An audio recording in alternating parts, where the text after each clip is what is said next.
Israel और Hamas के बीच बंधकों की अदला बदली जारी है। हमास ने सभी 20 इजरायली बंधकों को रिहा कर दिया है। इन्हें 7 और 13 के 2 बैच में रिहा किया गया। यानी पहले हमास ने 7 लोगों को छोड़ा, उसके बाद 13 अन्य लोगों को भी रिहा कर दिया गया। हमास ने इन्हें रिहा कर रेड क्रॉस को सौंपा। इसके बाद इजरायली सेना के हवाले किया गया। सभी बंधक इजरायल पहुंच चुके हैं। इजरायल में इस समय खुशी का माहौल है।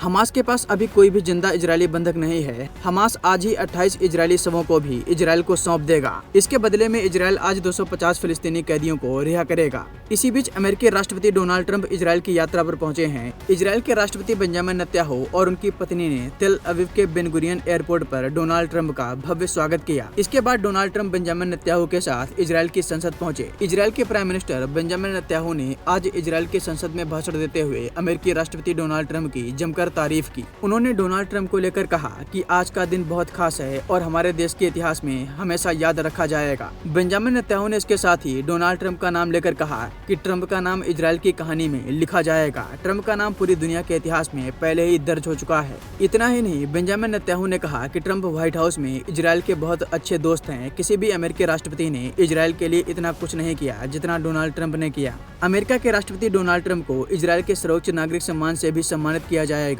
इजरायल के राष्ट्रपति इसाक हारजोग के कार्यालय ने इस बात की जानकारी दी है। डोनाल्ड ट्रंप ने इजरायल की संसद को भी संबोधित किया। साल 1949 में इजरायल बनने के बाद डोनाल्ड ट्रंप ऐसे चौथे अमेरिकी राष्ट्रपति हैं जिन्होंने इजरायल की संसद को संबोधित किया हो। डोनाल्ड ट्रंप का इजरायली संसद के अध्यक्ष ने स्वागत किया।